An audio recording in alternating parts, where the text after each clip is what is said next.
Hello students, welcome to this channel once again. आज हम लोग molar conductance at infinite dilution के बारे में डिस्कशन करेंगे। तो स्वागत है आपका प्यारे से चैनल केमजीनियस में। Let us start our discussion. तो molar conductance at infinite dilution में डिस्कस करने से पहले हमको ये जानना होगा कि या हम जानते हैं कि with dilution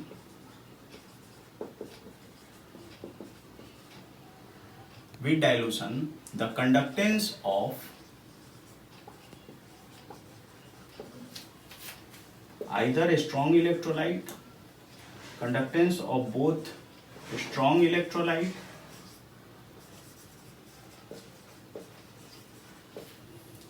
as well as weak electrolyte increases। ठीक है, और यहां से जो स्ट्रॉन्ग इलेक्ट्रोलाइट का जो कंडक्टेंस इंक्रीज होता है या वीक इलेक्ट्रोलाइट कंडक्टेंस इंक्रीज होता है डाइल्यूशन से, वो दोनों का रीजन अलग अलग है। दैट मीन्स कि अगर हम स्ट्रॉन्ग इलेक्ट्रोलाइट के केस में देखते हैं, स्ट्रॉन्ग इलेक्ट्रोलाइट के केस में तो यहां से क्या होता है कि विथ डाइल्यूशन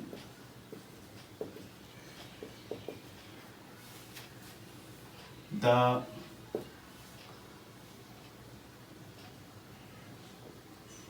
intensity of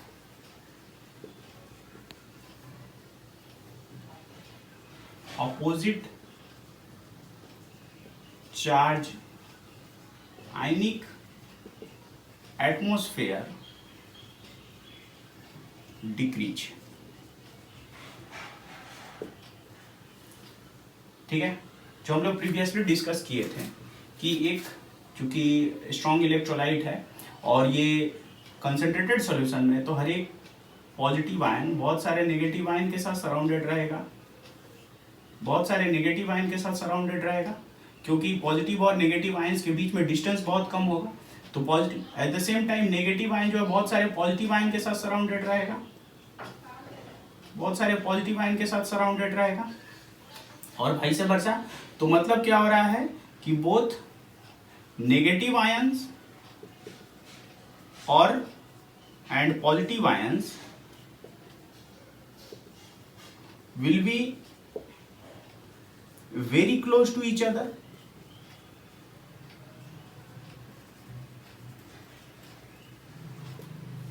लेकिन ऑन डाइल्यूशन क्या होता है, तो very close to each other में यहां पर क्या होगा, यहां पर अपोजिट चार्ज आयनिक एटमॉस्फेयर होगा, अपोजिट चार्ज आयनिक एटमॉस्फेयर होगा। हर एक आयन जो है opposite charge ionic atmosphere feel करेगा। लेकिन if we go on dilution तो क्या होगा कि पॉजिटिव आयंस और नेगेटिव आयंस के बीच में डिस्टेंस जो है वो बढ़ जाएगा। पॉजिटिव आयंस और नेगेटिव आयंस के बीच में ये जो डिस्टेंस है वो बढ़ जाएगा, क्योंकि दोनों के बीच में कौन चलाएगा, सॉल्वेंट चलाएगा।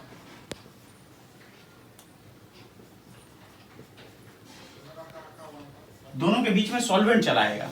ठीक है, क्योंकि अगर हम यहां से वाटर से डाइल्यूट करेंगे तो दोनों आयंस के बीच में डिस्टेंस बढ़ जाएगा, क्योंकि दोनों के बीच में वाटर आ जाएगा। वाटर का डाइलेक्ट्रिक कांस्टेंट ज्यादा है, तो डाइलेक्ट्रिक कांस्टेंट ज्यादा मैंने पॉजिटिव आयंस और नेगेटिव आयंस को ज्यादा सेपरेट कर पाएगा। ठीक है, तो जब ज्यादा सेपरेट कर पाएगा तो ये आयन भी फ्री हो गया, फ्री टू मूव, और ये आयन भी हो गया फ्री टू मूव। तो जब फ्री टू मूव होगा तो ऑलरेडी कंडक्टेंस क्या होगा, इंक्रीज होगा। ठीक है, आसानी से इंक्रीज होगा कंडक्टेंस। लेकिन जब कंसंट्रेटेड सॉल्यूशन है, ये कौन सा सिचुएशन, ये कंसंट्रेटेड सिचुएशन है जहां पर पॉजिटिव आयंस नेगेटिव आयंस नजदीक होंगे और उनके बीच में क्या होगा, अपोजिट चार्ज आयनिक एटमॉस्फेयर। हर एक आयन एक दूसरे तरह का opposite charge ionic atmosphere feel करेगा। जैसे पॉजिटिव आयन है तो negative charge ionic atmosphere feel करेगा, और नेगेटिव आयन तो positive charge ionic atmosphere feel करेगा, जिसके कारण क्या होगा, आयंस एक दूसरे से बंधे रहेंगे। लेकिन जब डाइल्यूशन करेंगे तो आयंस सेपरेट हो जाते हैं और उनकी कंडक्टिविटी बढ़ जाती है। That we discussed previously. ठीक है, at the same time weak electrolyte के केस में क्या होता है, वीक इलेक्ट्रोलाइट के केस में वीक इलेक्ट्रोलाइट के केस में कंडक्टेंस बढ़ता है, ठीक है, डाइल्यूशन के साथ। तो क्या होता है कि on dilution the number of ions the number of ions increases, number of ions increase होता है, जितना डाइल्यूशन करेंगे नंबर ऑफ आयंस इंक्रीज होता है, दैट मींस क्या होता है, degree of dissociation increases, degree of dissociation increases. तो जितना डिग्री ऑफ डिसोसिएशन इंक्रीज कर नंबर ऑफ आयंस इंक्रीज होंगे, नंबर ऑफ आयंस इंक्रीज होंगे तो क्या होगा, कंडक्टेंस इंक्रीज होगा। तो दोनों में जो वीक इलेक्ट्रोलाइट है as well as strong electrolyte है, दोनों का ही जो डाइल्यूशन करने से कंडक्टेंस इंक्रीज हो रहा है। और डिपेंड करता है हम कैसा कंडक्टेंस मेजर कर रहे हैं, मोलर कंडक्टेंस ना इक्विवेलेंट कंडक्टेंस। फिलहाल हमने तो मोलर कंडक्टेंस के बारे में डिस्कशन करना है, तो मान के चलिए मोलर कंडक्टेंस ही हम लोग बढ़ाना चाह रहे हैं, ठीक है। इक्विवेलेंट कंडक्टेंस मोलर कंडक्टेंस दोनों ही बढ़ेगा डाइल्यूशन के साथ साथ। ये आपको समझ में आ गया होगा कि स्ट्रॉन्ग इलेक्ट्रोलाइट में opposite charge ionic atmosphere disturb हो जाता है, डाइल्यूट हो जाता है, और यहाँ पर क्या होता है कि विद डाइल्यूशन जो है डिग्री ऑफ डिसोसिएशन इंक्रीज होता है, नंबर ऑफ आयंस इंक्रीज होते हैं, ज्यादा नंबर ऑफ आयंस इंक्रीज होगा, कंडक्टेंस ज्यादा होगा। बात समझ में आ गई, देख लीजिए।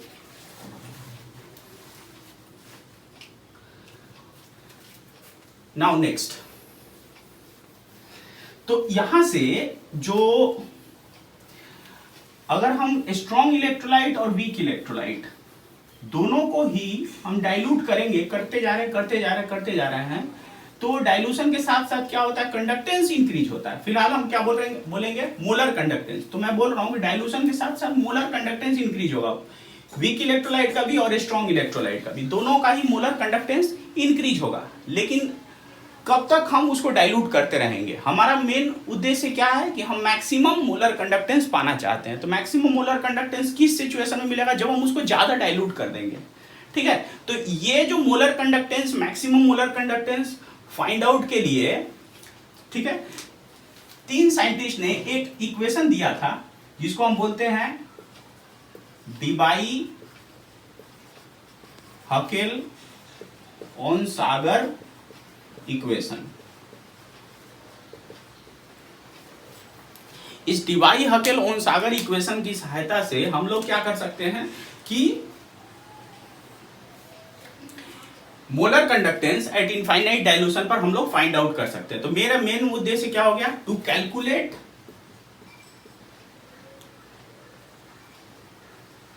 The molar conductance at infinite dilution.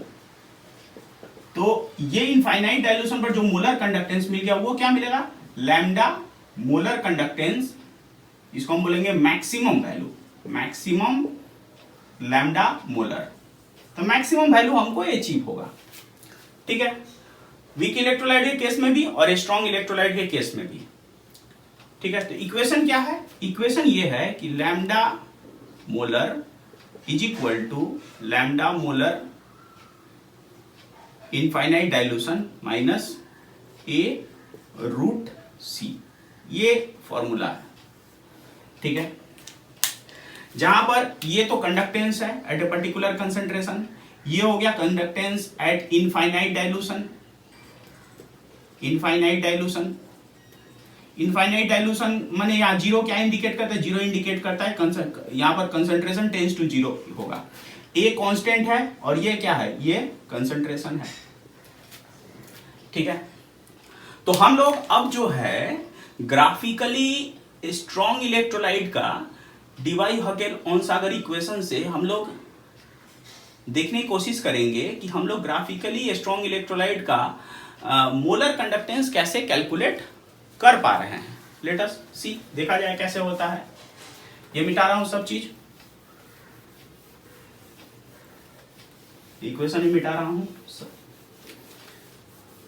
और इक्वेशन को मैं यहां पर साइड में लिख रहा हूं, lambda molar is equal to lambda molar infinity minus A root C, ये मेरा एक इक्वेशन हो गया।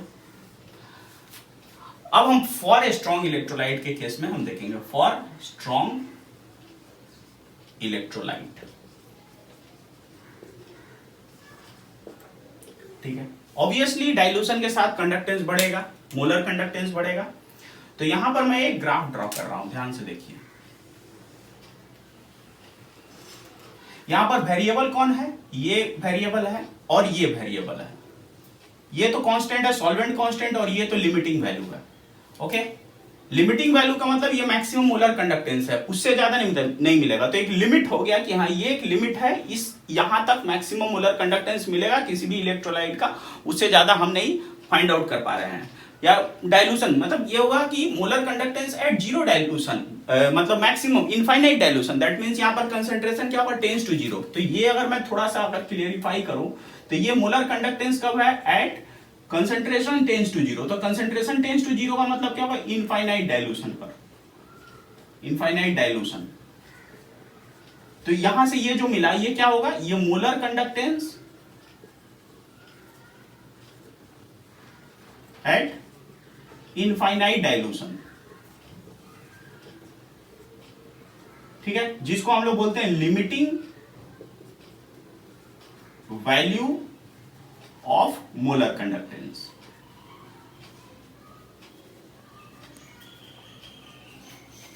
ओके, अब यहां पर मेरा ग्राफ है, तो इधर रूट सी प्लॉट करते, ऑब्वियसली ये वाई स्ट्रेट लाइन इक्वेशन है, वाई, फिर ये सी, फिर ये एम और ये एक्स। तो यहां से ये एक्स है और ये है, और यहां से मेरा हो गया ये लैम्डा मोलर।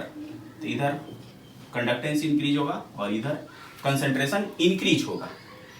ओके, तो देखिए जैसे जैसे हम कंडक्टेंस डिक्रीज करेंगे, ये क्या है, यहाँ पॉइंट कोऑर्डिनेट 0 0 है, तो यहाँ पर क्या है, इस पर्टिकुलर पॉइंट पर क्या है, कंसंट्रेशन टेंस टू 0 है।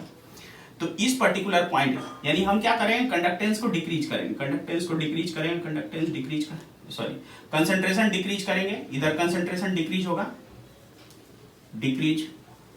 कंसंट्रेशन इधर डिक्रीज होगा, कंडक्टेंस इंक्रीज होगा, मतलब यहां से conductance concentration decrease, conductance increase, concentration decrease, conductance increase, और यहां पर एक इंटरसेप्ट मिल जाएगा।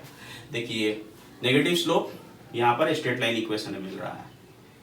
मैं जैसे जैसे हम कंसंट्रेशन डिक्रीज कर रहे हैं टेंस टू 0, वैसे वैसे मेरा कंडक्टेंस बढ़ रहा है, और यहां पर मेरा क्या मिल रहा है, मैक्सिमम कंडक्टेंस, जिसको हम लोग क्या बोलते हैं, lambda molar at C tends to 0। यहां पर सी टेंस टू 0 है, तो यहां से मेरा जो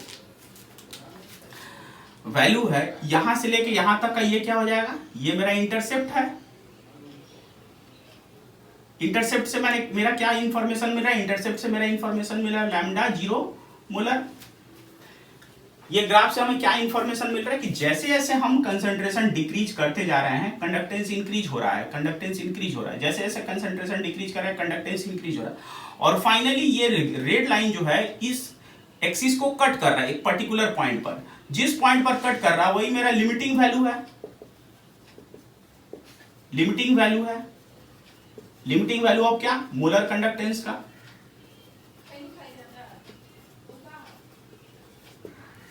ठीक है, दैट मीन्स ये मैक्सिमम कंडक्टेंस हमको मिल रहा है, मैक्सिमम कंडक्टेंस।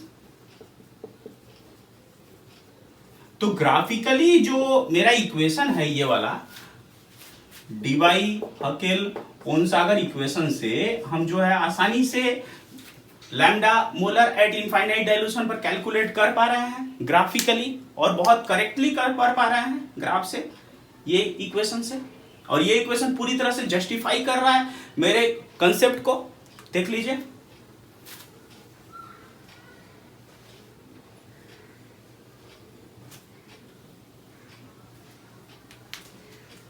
तो हम लोग क्या लिख सकते हैं कि विथ डाइल्यूशन, या और अच्छे से लिखे तो हम क्या लिख सकते हैं कि at C tends to 0 the value of lambda, value of molar conductance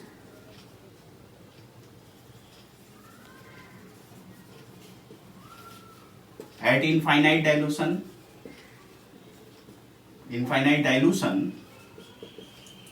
can be easily calculated graphically,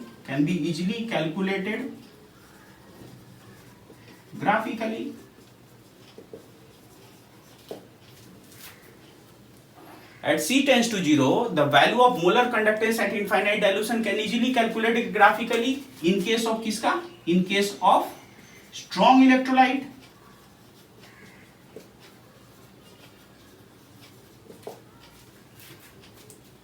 बात समझ में आई? वीक इलेक्ट्रोलाइट के लिए भी हम लोग देखते हैं. नाउ वीक इलेक्ट्रोलाइट में देखते हैं ये इक्वेशन वैलिड हो रहा है कि नहीं हो रहा है. यहां पर तो फिलहाल ये इक्वेशन वैलिड हो रहा है. ओके, वीक इलेक्ट्रोलाइट के लिए हम लोग ये सारा इंफॉर्मेशन देखते हैं. मिटा रहा हूं.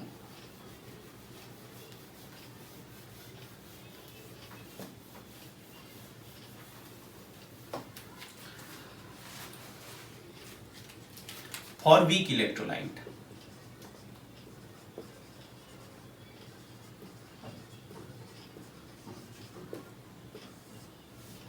वीक इलेक्ट्रोलाइट के लिए हम वैसे ही ग्राफ ड्रॉ कर रहे हैं. यहां पर मेरा रूट सी हो रहा है इधर, और इधर हो रहा है लैम्डा मोलर. यहां पर ये 0 0 है और इस पर्टिकुलर पॉइंट पर क्या है? C tends to 0. अब यहां पर क्या हो रहा है कि जैसे इधर क्या हो रहा है? कंसंट्रेशन डिक्रीज हो रहा है और इधर कंडक्टेंस इंक्रीज हो रहा है. इधर कंसंट्रेशन डिक्रीज. ओके, अब जैसे जैसे हम कंसंट्रेशन डिक्रीज कर रहे हैं, कंडक्टेंस इंक्रीज हो रहा है, कंसंट्रेशन डिक्रीज कर रहे हैं, कंडक्टेंस इंक्रीज हो रहा है, और एक जो है डिक्रीज करने के साथ साथ यहां से एक ऐसे पैरेलल जाता है. तो यहां पर ये रेक्टेंगुलर हाइपरबोला होगा. ठीक है, यहां पर ये नेचर है. तो जैसे जैसे हम कंसंट्रेशन डिक्रीज कर रहे हैं, कंडक्टेंस इंक्रीज हो रहा है. ठीक है, और ये जो है जो ये लाइन है, ये ब्लू लाइन जो है, जो कंडक्टेंस इंक्रीज को बता रहा है, वो इस लैम्डा मोलर वाले एक्सिस के साथ पैरेलल रन करेगा. यानी यहां पर हमको लिमिटिंग वैल्यू नहीं मिल रहा है.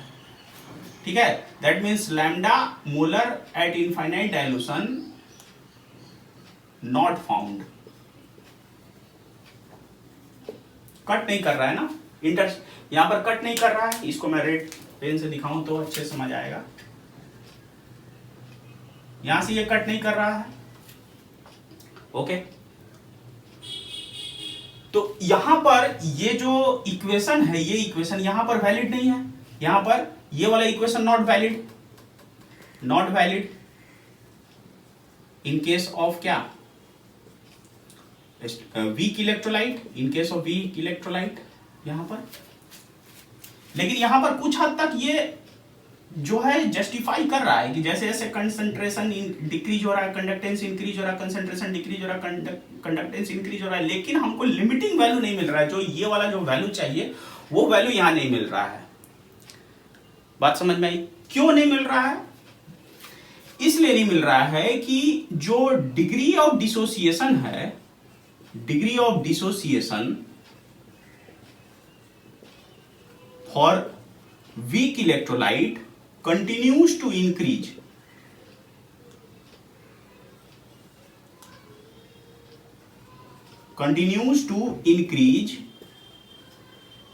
Even at infinite dilution.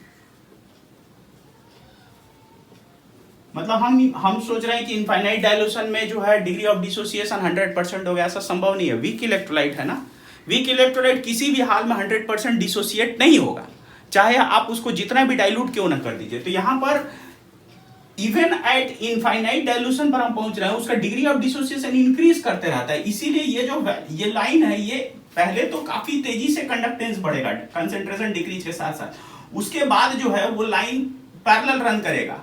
ठीक है, लेकिन यहां से हमको लिमिटिंग वैल्यू नहीं मिलेगा. इनिशियली बढ़ रहा है, लेकिन बाद में स्लो मतलब बढ़ने का जो रेट है वो स्लो हो जाएगा. पहले तेजी है बढ़ने का रेट, लेकिन उसके बाद स्लो हो जाएगा रेट. लेकिन फिर भी हमको ये वैल्यू नहीं मिलेगा, क्योंकि इनफाइनाइट डाइल्यूशन पर भी उसका डिग्री ऑफ डिसोसिएशन कंटिन्यूज रहता है, कंटिन्यूज टू इंक्रीज.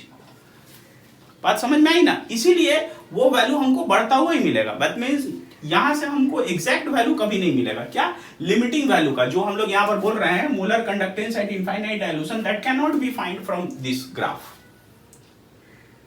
बात समझ में आ गई? ये सबसे बड़ा प्रॉब्लम है। तो यहां से हम लोग कंक्लूजन क्या ड्रॉ कर सकते हैं कि इन case of weak electrolyte the molar conductance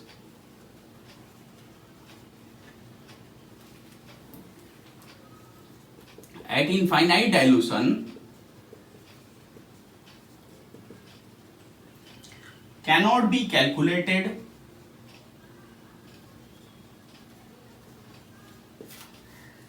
graphically by using कौन सा इक्वेशन है, डीबाई-हकेल-ओनसागर इक्वेशन। ठीक है, तो एक प्रॉब्लम है कि ये जो इक्वेशन है ये स्ट्रॉन्ग इलेक्ट्रोलाइट के लिए ट्रूली बहुत ही करेक्टली और बहुत ही ऑथेंटिकली ये वैल्यू कैलकुलेट कर दे रहा है। ठीक है, क्योंकि वो एक इंटरसेप्ट हो रहा है ना, यहां पर वो इंटरसेप्ट नहीं मिल रहा है। तो जब इंटरसेप्ट ही नहीं मिलेगा तो हमको लिमिटिंग वैल्यू नहीं मिल रहा है, लिमिट नहीं हो रहा है कि ये इसका एक्चुअल वैल्यू क्या होगा, ये एक्चुअल वैल्यू कितना होगा, ये हमको तो पता नहीं चल रहा है ना ग्राफ से। बात समझ में आ गई? तो हमको इसको दूसरे तरह से अप्रोच करना पड़ेगा। तो एक साइंटिस्ट ने इसके ऊपर रिसर्च किया, उस साइंटिस्ट का नाम था कोलराउट्स, और उस कोलराउट्स ने कुछ एक्सपेरिमेंटल एविडेंस दिया और उस एक्सपेरिमेंटल एविडेंस को मानकर उसने एक लॉ दिया। उस लॉ के अनुसार हम चाहें तो वीक इलेक्ट्रोलाइट का कंडक्टेंस आसानी से कैलकुलेट कर पाएंगे। मैं फिर से बोल रहा हूं कि इस प्रॉब्लम को सॉर्ट आउट करने के लिए कोलराउट्स नाम का एक साइंटिस्ट ने एक्सपेरिमेंट किया और एक्सपेरिमेंट करके कुछ एविडेंस दिया, कुछ एक्सपेरिमेंटल फैक्ट्स दिए, जो फैक्ट्स जो है इस प्रॉब्लम को सॉर्ट आउट करने के लिए 100% सिक्योर है या 100% ट्रूली और करेक्टली कैलकुलेट कर देगा। बात समझ में आई? देखिए,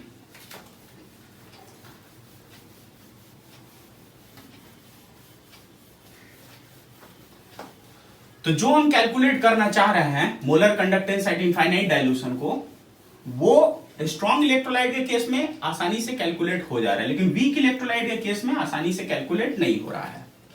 ठीक है, अब हम लोग जा रहे हैं जो मैं बता रहा था,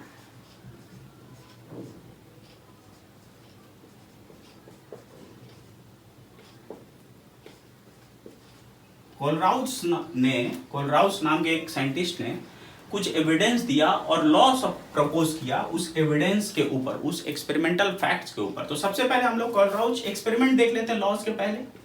एक्सपेरिमेंट की क्या एक्सपेरिमेंट फैक्ट दिया, एक्सपेरिमेंटल फैक्ट्स। ठीक है, कुछ मैं एक्सपेरिमेंटल फैक्ट्स दे रहा हूं आपको ताकि आपको ये चीजें अच्छे से समझ आ जाएंगी। क्या क्या एविडेंस है? उन्होंने लैम्डा मोलर केसीएल का वैल्यू कैलकुलेट किया, जो वैल्यू आया है 149.9 ओम inverse centimetre square mole inverse. ठीक है, ये मैंने लिख के रखा है आपको समझाने के लिए।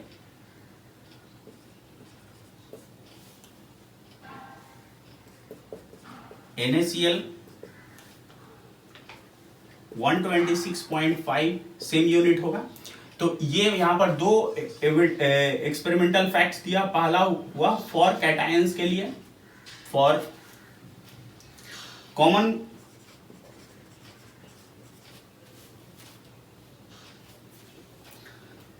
एनायंस के लिए, फॉर कॉमन एनायंस। ओके, तो यहां पर देखिए, ये यहां पर Cl ये कॉमन है, K और Na अलग है। तो यहां से अगर हम निकालते हैं, ध्यान से देखिए, lambda molar KCl minus lambda molar NaCl, तो यहां से हमको क्या वैल्यू मिलेगा? दोनों को अगर हम माइनस करते हैं तो क्या वैल्यू मिलेगा? 149.9 माइनस 126.5, क्या वैल्यू मिलेगा? ये वैल्यू मिलेगा 23.4 ओम inverse centimetre square mole inverse, ये वैल्यू मिलेगा।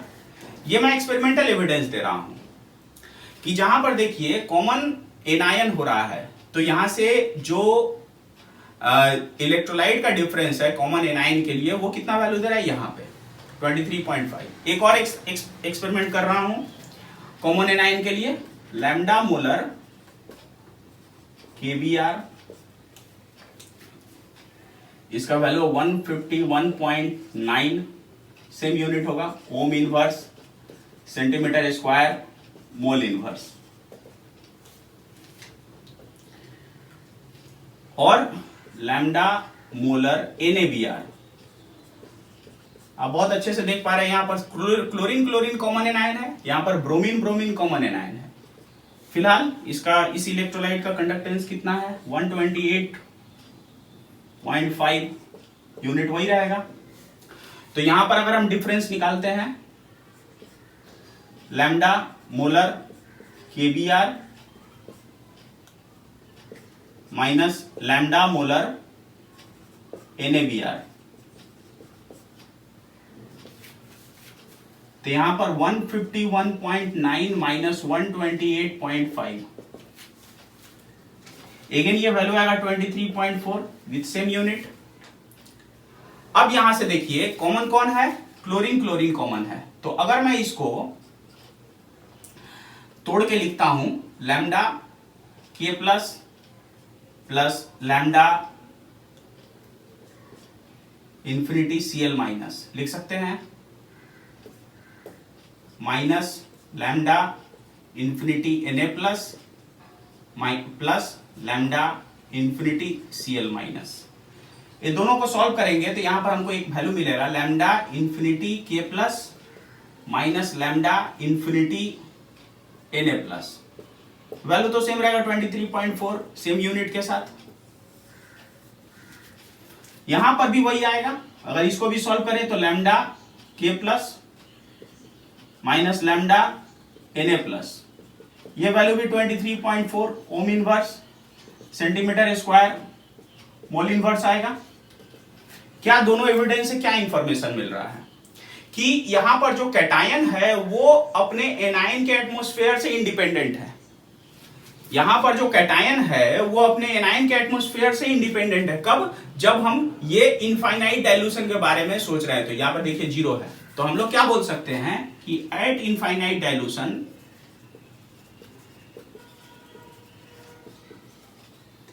Each cation is independent of its counter anion. कब? At infinite dilution. At infinite dilution each cation is independent of its counter। यहां पर कैटायन का काउंटर आयन कौन है? Chlorine. यहां पर कैटायन का काउंटर आयन कौन है? क्लोरीन। तो कॉमन कैटायन में यहां पर जो कॉमन एनायन में या डिफरेंस जो आ रहा है वो कितना आ रहा है? इतना। तो यहां एनायन क्या है? क्लोरीन है। क्लोरीन जो है कैटायन के एटमॉस्फेयर को इन्फ्लुएंस नहीं कर रहा है, कैटायन को इन्फ्लुएंस नहीं कर रहा है, इसलिए कैटायन क्या आ रहा है? फ्रीली मूव कर पा रहा है। कब? इनफाइनाइट डाइल्यूशन पर। सिमिलरली यहां पर जो एनायन है वो क्या है? ब्रोमीन ब्रोमीन है, वो भी पोटेशियम और सोडियम के को इन्फ्लुएंस नहीं कर पा रहा है, इसीलिए वहां पर भी सेम वैल्यू मिल रहा है। बात समझ में आ गई? तो ये हमने किसके लिए देखा? कॉमन एनायन के लिए। देख लीजिए कि यहां पर जो वैल्यू है 149 पॉइंट आया, ये तो एक्सपेरिमेंटली आया, ये भी एक्सपेरिमेंटली आया, तो दोनों में एनायन कॉमन है। तो एनायन कॉमन है तो पोटेशियम और सोडियम आयन का डिफरेंस कितना होगा? Molar conductance at infinite dilution का इतना। और यहां पर भी एनायन जो है वो कॉमन है, लेकिन कैटायन जो है डिफरेंट है, तो दोनों कैटायन का मोलर कंडक्टेंस का इनफाइनाइट डाइल्यूशन पर डिफरेंस क्या होगा? इतना होगा। तो दोनों का सेम आ रहा है, मतलब क्या हो रहा है कि पोटेशियम क्लोराइड के द्वारा इन्फ्लुएंस नहीं हो रहा है, सोडियम क्लोराइड के द्वारा इन्फ्लुएंस नहीं हो रहा है, पोटेशियम ब्रोमाइड के द्वारा इन्फ्लुएंस नहीं हो रहा है, और सोडियम भी ब्रोमाइड के द्वारा इन्फ्लुएंस नहीं हो रहा है। कब? जब हम इनफाइनाइट डाइल्यूशन की बात बोल रहे हैं तब। बात समझ में आ गई? एक और मैं इंफॉर्मेशन दे रहा हूं, आप इसको नोट डाउन कर सकते हैं।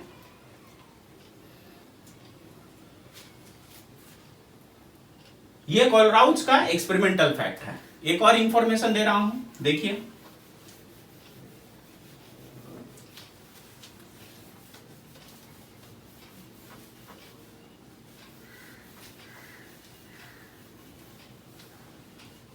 यहां पर क्या होगा, फॉर कॉमन कैटायन, यहां पर lambda molar KCl, lambda molar KBr, ये वैल्यू कितना है 149.9 ओम inverse centimetre square mole inverse, और यहां पर कितना वैल्यू आ रहा है 151.9 ओम inverse centimetre square mole inverse.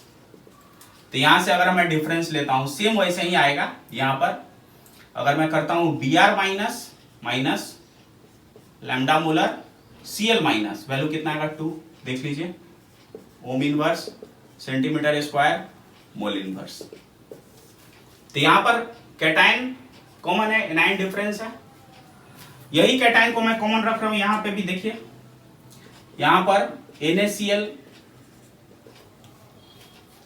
126.5 ohm inverse centimetre square mole inverse, और lambda molar NaCl, lambda molar KCl,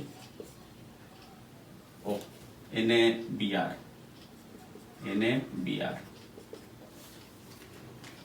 यार 128.5 unit same.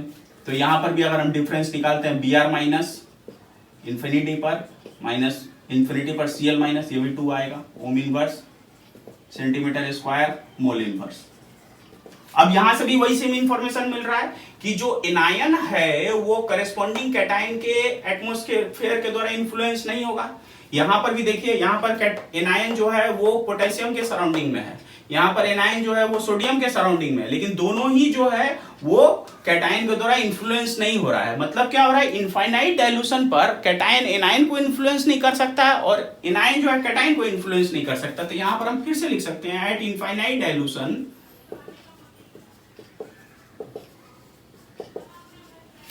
cation and anion will not influence the conductance of either ions. At infinite dilution, cation and anion, both cation, either cation or anion will not influence the conductance of either ion. अब यहां से इसका यहां पर law आ रहा है कि अगर हम किसी भी इलेक्ट्रोलाइट का कंडक्टेंस मेजर करना चाहते हैं तो इस इलेक्ट्रोलाइट में जो कैटायन है और वो एनायन है उसका अगर हम वैल्यू अरेंज कर पाते हैं अगर एक्सपेरिमेंटली और उन वैल्यू को जोड़ देते हैं तो हम बिना एक्सपेरिमेंट किए उस अननोन इलेक्ट्रोलाइट का कंडक्टेंस आसानी से फाइंड आउट कर सकते हैं। कि अगर हम कंडक्टेंस मेजर करना चाहते हैं से NaNO3 का, तो यहां पर हम क्या करेंगे कि Na मोलर कंडक्टेंस, हम Na आयन का कंडक्टेंस कहीं से अरेंज करेंगे और हम NO3 आयन का कंडक्टेंस कहीं से अरेंज करेंगे और दोनों को जोड़ देंगे तो यहां पर हमको टोटल वैल्यू ये वाला मिल जाएगा। ठीक है, ये हम कहीं से अरेंज करेंगे, ये कहीं से अरेंज करेंगे इनफाइनाइट डाइल्यूशन पर ये, और इनफाइनाइट डाइल्यूशन दोनों को जोड़ देंगे तो इसको हमको मिल जाएगा। एक्सपेरिमेंट करने की कोई जरूरत नहीं होगी, वही कोलराउट्स ने कहा। ठीक है, देख लीजिए, इसको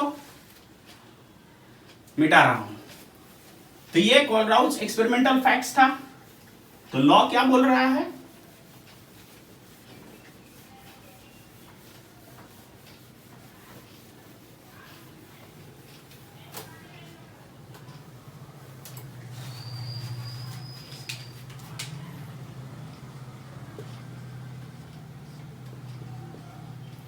at infinite dilution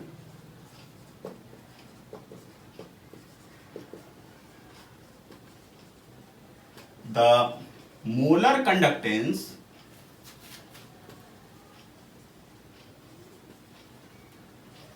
of an electrolyte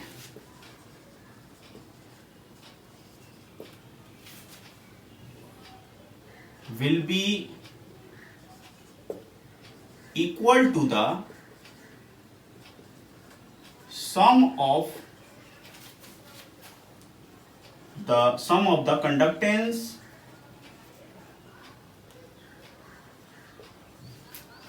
of both cations and anions,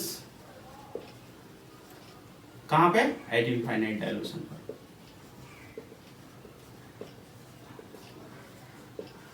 ये लॉ है कि at infinite dilution the molar conductance of an electrolyte will be equal to the sum of the conductance of cations and anions at infinite dilution। से मैं find out करना चाहता हूं, अगर मैं यहां से मोलर इनफाइनाइट डाइल्यूशन पर सोडियम आयन का कंडक्टेंस ले लेता हूं, कहीं से सोडियम आयन का कंडक्टेंस, और उसके साथ मैं कहीं से आयोडाइड आयन को जोड़ देता हूं, ये दोनों को जोड़ देता हूं, तो अल्टीमेटली हमको क्या मिलेगा? सोडियम आयोडाइड का मोलर कंडक्टेंस मिल जाएगा।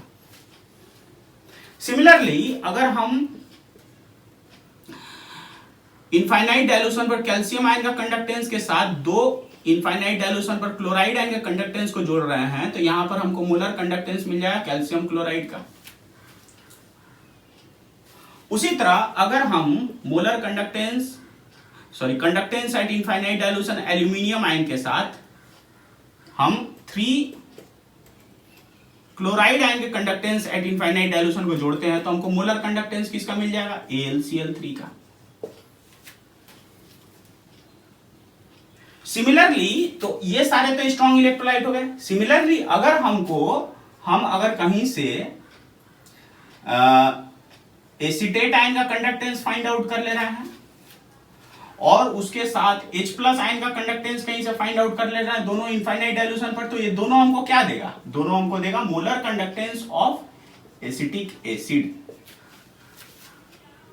तो ये हमको कहीं से लेना पड़ेगा, ये डेटा, और ये डेटा कहीं से लेना पड़ेगा। से ये डेटा मैंने कहां से लिया?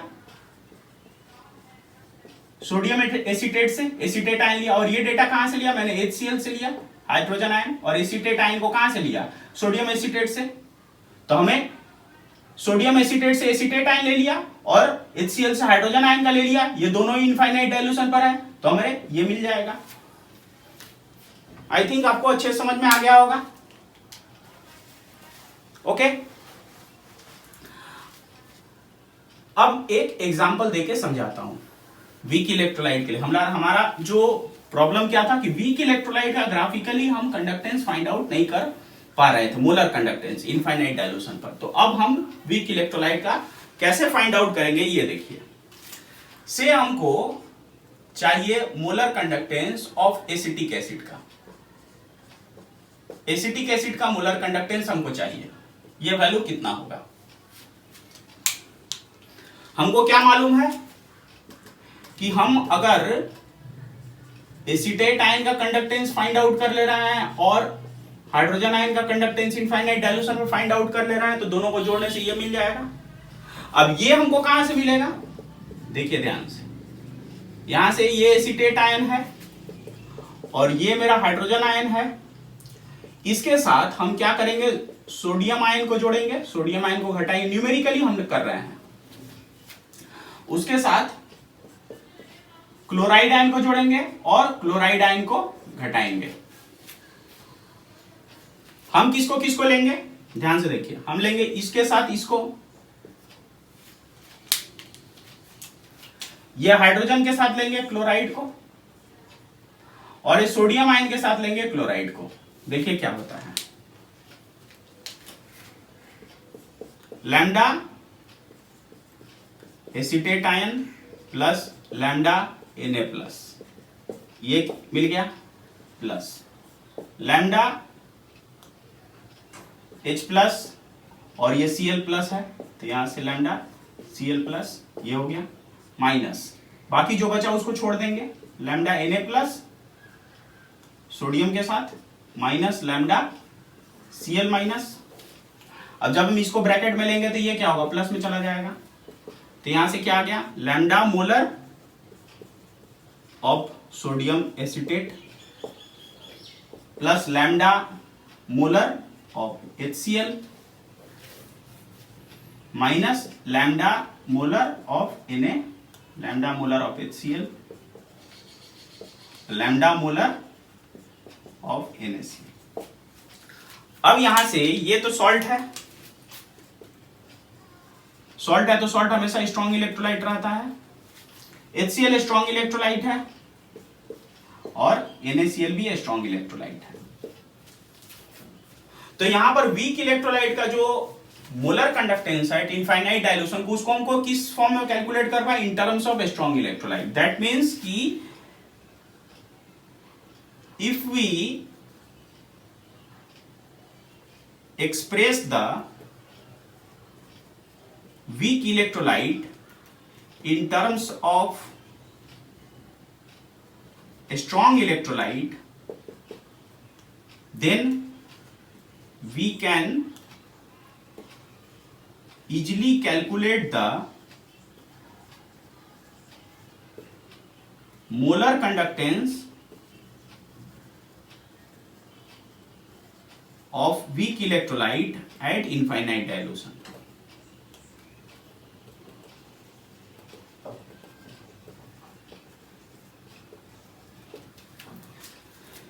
देख लीजिए कैसे हमने किया।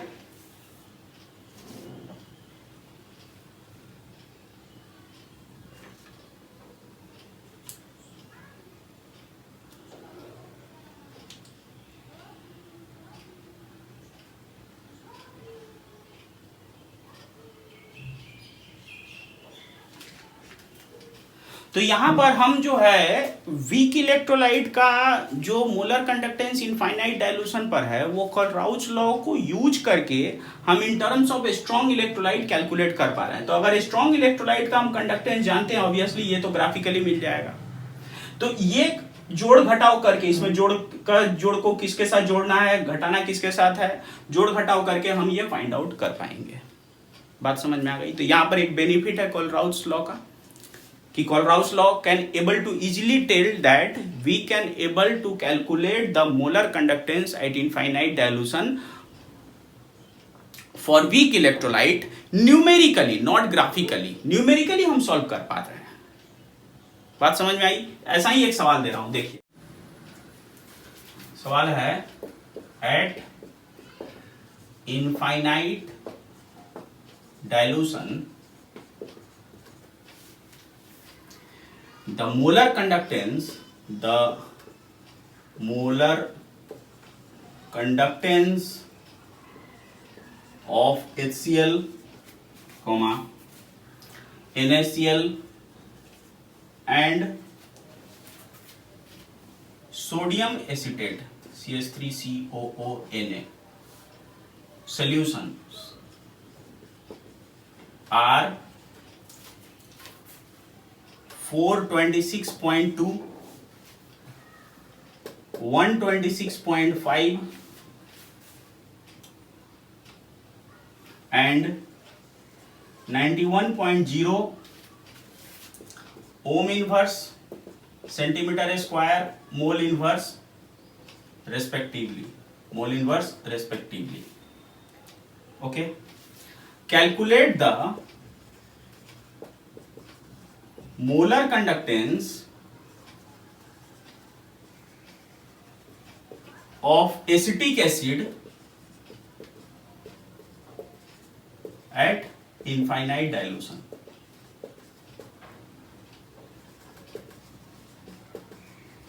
ये हमको कैलकुलेट करना है। एसिटिक एसिड का फॉर्मूला क्या होता है, CH3COOH मालूम हम लोग को। हमारा वही वाला चीज आ गया जो हम बोले रहे थे, लैम्डा मोलर एसिटिक एसिड को कैलकुलेट करना है। ठीक है। अब हमारा यहाँ पे क्या क्या दिया हुआ है, HCl का कंडक्टेंस दिया हुआ है, NaCl का दिया हुआ है और सोडियम एसिटेट का सुंदर सा यहाँ दिख रहा है साफ साफ, कोई प्रॉब्लम नहीं है। तो यहां से हमको ये फाइंड आउट करना है। तो हम कैसे करेंगे, लैम्डा इंफिनिटी पर acetate ion minus lambda infinity पर H प्लस, ये हमको चाहिए। अब यहां पर क्या है, H के साथ Cl है और उसके साथ Na है, तो Cl और Na जोड़ना घटाना पड़ेगा। तो यहां पर acetate ion plus H plus ion plus Na plus घटाएंगे, फिर जोड़ेंगे और घटाएंगे, प्लस Cl माइनस जोड़ेंगे, क्योंकि Cl है यहाँ पे, यहाँ पर Cl है, यहाँ पे Cl है, दो जगह Cl है, दो जगह Na है, तो दो Na जोड़ेंगे, दो Na में जोड़ेंगे घटाएंगे, Cl भी जोड़ेंगे घटाएंगे। अब ये कट जाएगा, इसके साथ ये कटेगा, इसके साथ वापस वही वैल्यू आ गई। अब यहाँ पर किसके साथ किसको लेना है आपको तो मालूम चल गया होगा, तो यहाँ पे हम डायरेक्ट लिख सकते हैं लैम्डा CH3COO Na, यहाँ पर लैम्डा Na प्लस को साथ लेना है। ये अभी मैंने आपको बताया है lambda infinity H plus Cl minus Cl के साथ लेना है, लैम्डा Cl HCl का हिसाब मिल जाएगा, और यहाँ पर लैम्डा Na प्लस और लैम्डा Cl माइनस, ये Cl माइनस क्या आ जाएगा, ये लैम्डा इंफिनिटी मोलर, अभी मोल बन जाएगा, मॉलिक्यूल बन जाएगा तो मोलर आ जाएगा, Na ये हो गया, plus lambda molar HCl minus lambda molar NaCl। Value कितना है इसका 91 है, प्लस HCl का वैल्यू कितना है 426 है,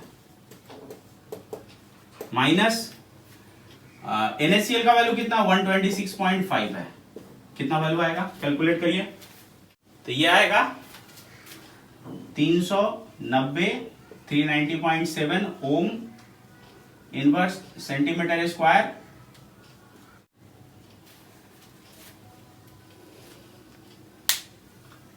तो ऐसा सवाल आएगा, आसान है, यानी वीक इलेक्ट्रोलाइट का जो कंडक्टेंस है उसको हमने इन terms of strong electrolyte calculate किया। ये कॉलराउच बोलना चाह रहे थे कि आप जो है वीक इलेक्ट्रोलाइट का आप चूंकि ग्राफिकली कैलकुलेट नहीं कर पा रहे हैं, तो स्ट्रॉन्ग इलेक्ट्रोलाइट को इस हिसाब से अरेंज करिए कि उसमें गुणाकार भागाकार करके हम वो आकार दे सकें, किसको, इसको ला सकें, जोड़ घटाव करके स्ट्रॉन्ग इलेक्ट्रोलाइट में जोड़ घटाव। अब स्टेप बैक करेंगे तो देखिए आपको समझ में आएगा, ये के साथ ये, तो एक स्टेप ऊपर ये डिसोसिएट हुआ, HCl ऐसे गया, फिर ऊपर तो H प्लस को Cl के साथ सेपरेट करेंगे, सारा सेपरेट करते हैं, सब कुट कर ये वापस आ गया, फिर ये आ गया। इजी है, देख लीजिए conductance ratio,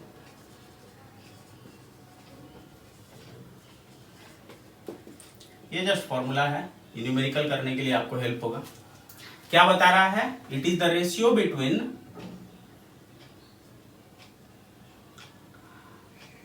molar conductance at particular concentration by molar conductance at infinite dilution is equal to alpha. ये रेशियो है,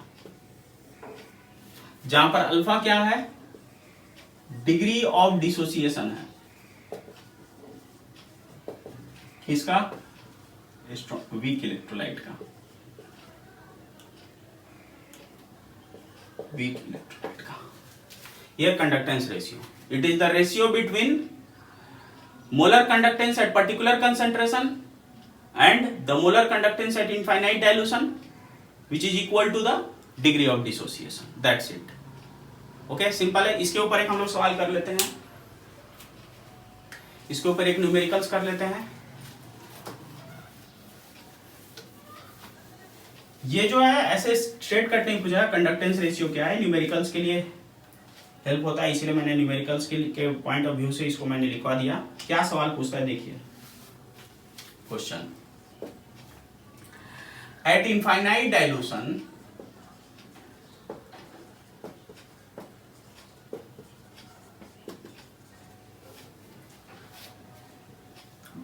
molar conductivity of या molar conductance of acetic acid solution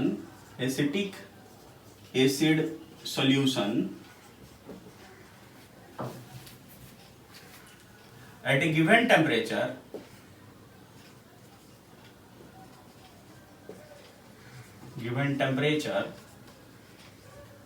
is 390 ohm inverse centimeter square mole inverse. At that temperature,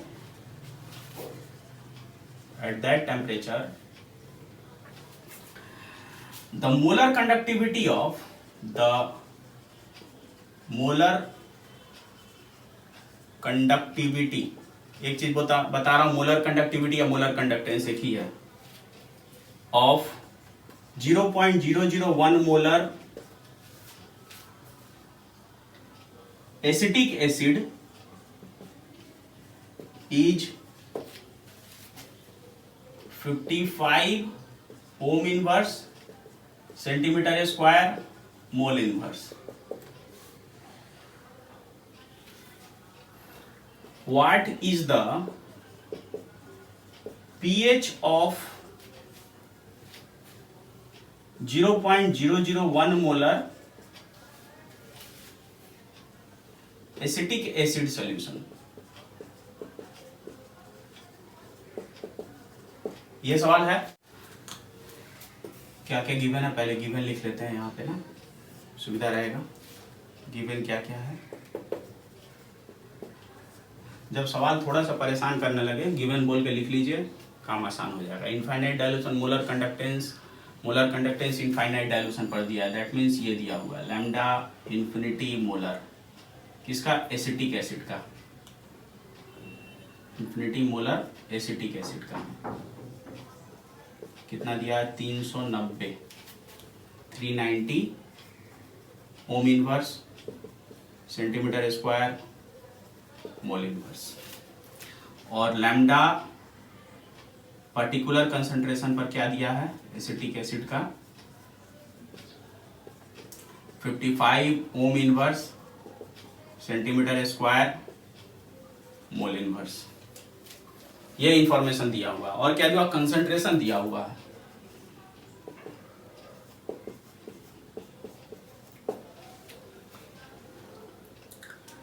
conductance ratio वाला काम करेंगे।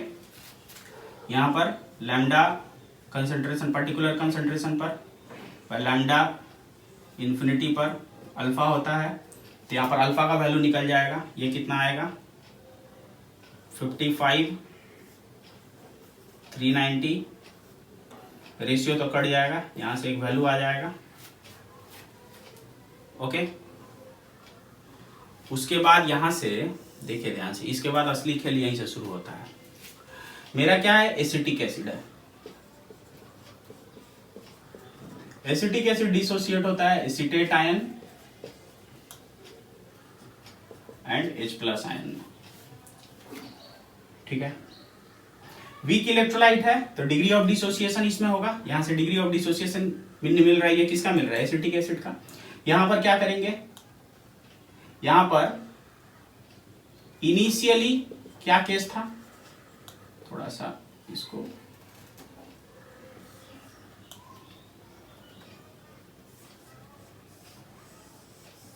ऐसे, initially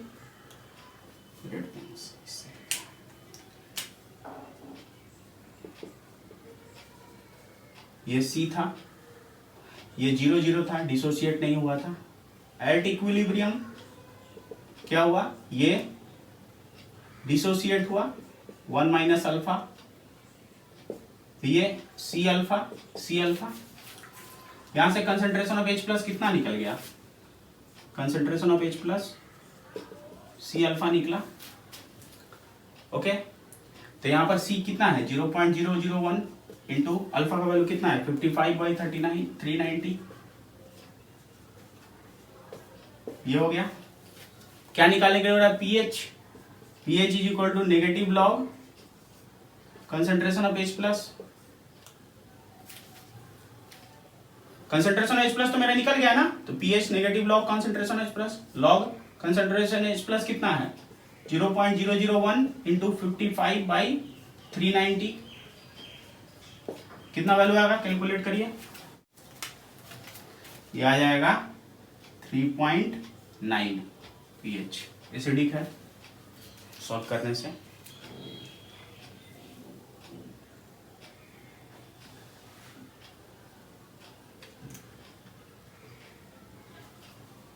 okay. यहां पर क्या दिया था, यहां पर दिया था इनफाइनाइट डाइल्यूशन पर मोलर कंडक्टेंस दिया था इतना, और इस पर्टिकुलर कंसंट्रेशन पर मोलर कंडक्टेंस इतना दिया था। तो इतना तो हिसाब हो रहा है, कंडक्टेंस रेशियो का सम है। तो कंडक्टेंस रेशियो यहां से निकाले, तो यहां से अल्फा का वैल्यू ये निकल गया, ये अल्फा है। सी का वैल्यू यहां से मिल गया, यहां से ये इक्वेशन हमको हेल्प किया क्या, कंसंट्रेशन ऑफ H प्लस निकालने के लिए। कंसंट्रेशन ऑफ H प्लस कितना होता है, सी अल्फा। सी का वैल्यू यहां दिया हुआ है 0.001 इंटू 55/390, यहां से ये वैल्यू निकल गया। एसिडिक पीएच है। ओके, तो that's it for the today's class. आज हम लोग जो है पूरा ये कंडक्टेंस के बारे में इंफॉर्मेशन ले लिए, ठीक है। कल राउच लॉ के ऊपर सम्स आता है, एग्जाम में आता है, ज्वाइंट वाइंट में आता है, आईआईटीज में भी आता है। बहुत ही छोटे छोटे सम्स आते हैं लेकिन बहुत ही कंसेप्चुअल आते हैं। तो ये कंसेप्ट आपको बहुत हेल्प करेगा आईआईटीज और ज्वाइंट में ये न्यूमेरिकल सॉल्व करने के लिए, ठीक है। फिलहाल के लिए यहाँ पे ये कंडक्टेंस का थर्ड लेक्चर था। फर्स्ट लेक्चर और सेकंड लेक्चर अगर आपने मिस किया है तो मैं उसका लिंक डिस्क्रिप्शन में दे दूंगा, आप उसको देख लीजिएगा। पूरा कंप्लीट पैकेज हो जाएगा कंडक्टेंस चैप्टर का, ठीक है। आने वाले समय में हम लोग जो है नए चैप्टर स्टार्ट करेंगे। ओके, तो मिलते हैं नेक्स्ट वीडियो में नए चैप्टर के साथ। Thank you, bye. ओके।